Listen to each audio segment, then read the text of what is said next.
بسم اللہ الرحمن الرحیم۔ السلام علیکم۔ جان رمضان سیزن 2 میں آپ سب کو خوش آمدید۔ دوستو، بچپن میں جب ہمیں یہ کہا جاتا تھا کہ رمضان المبارک میں شیاطین قید کر دیے جاتے ہیں، تو جب بھی رمضان المبارک آتا تو ہمارے دل میں یہی خیال آتا کہ بس اب شیاطین قید کر دیے جائیں گے، ہر جانب خیر و خیرات اور امن کا راج ہوگا۔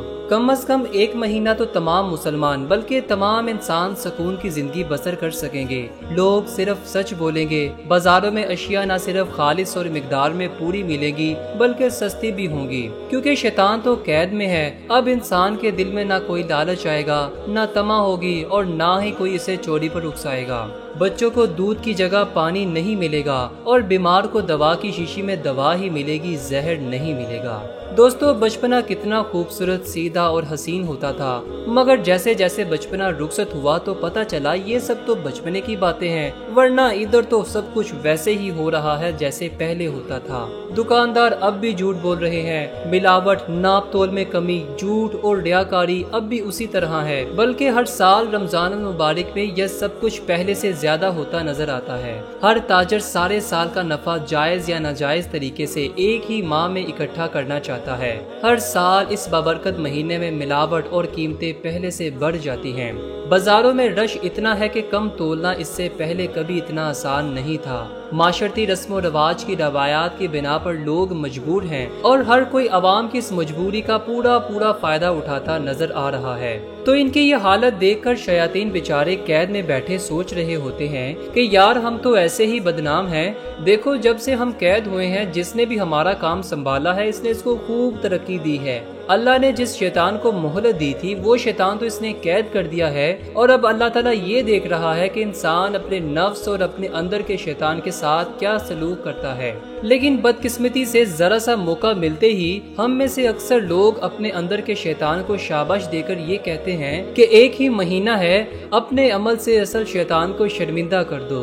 دوستو، اپنی مخلوق سے 70 ماؤں سے زیادہ محبت کرنے والی ذات جو تمام کائنات کی خالق اور رازق ہے، اس ذات کو اپنی مخلوق میں سے کسی کو پورا دن بھوکا پیاسا رکھنے میں بھلا کیا دلچسپی ہو سکتی ہے؟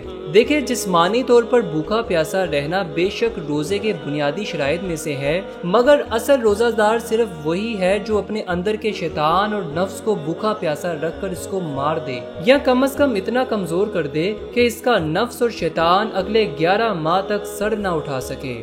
دوستو، ہمیں چاہیے کہ ہم اس مہینے میں اپنے نفس اور اپنے اندر کے چھپے ہوئے شیطان کو بھوکا پیاسا رکھ کر اسے مارنے کی تربیت حاصل کریں، اور پھر اگلے رمضان کے آنے تک اس تربیت کا خوب فائدہ اٹھاتے رہیں۔ دوستو، کیا اس رمضان میں ہم ایسی کوئی کوشش کریں گے یا اپنی حرکتوں سے اپنے نفس اور شیطان کو خوب کھلا پلا کر موٹا تازہ اور طاقتور کر دیں گے کہ باقی کے 11 مہینے بھی وہ ہم پر حاوی رہے؟ کیا ایسا نہیں ہو سکتا کہ ہم روزانہ افطاری سے قبل صرف 5 منٹ خاموش بیٹھ کر یہ سوچیں کہ ہم نے روزے میں بھوکا پیاسا رہنے کے علاوہ کوئی ایک چھوٹا سا کام صرف اللہ کی مخلوق کے لیے کیا، یا کسی کی چھوٹی سی غلطی ہی معاف کی، یا راہ چلتے افطار کے لیے گھر جاتے ہوئے صرف یہ سوچ کر کسی کو پہلے رستہ دیا ہو کہ وہ بھی مسلمان ہے اور شاید روزے سے ہو۔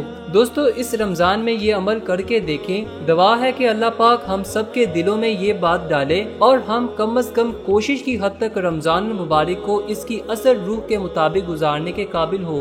صرف یہی وہ چیز ہے جو انسان اور شیطان کے درمیان رمضان کی دیوار کھڑا کرتی ہے۔ اللہ پاک سے دعا ہے کہ اللہ پاک ہم سب کو اپنی اصلاح کے لیے وقت نکالنے کی توفیق عطا فرمائے۔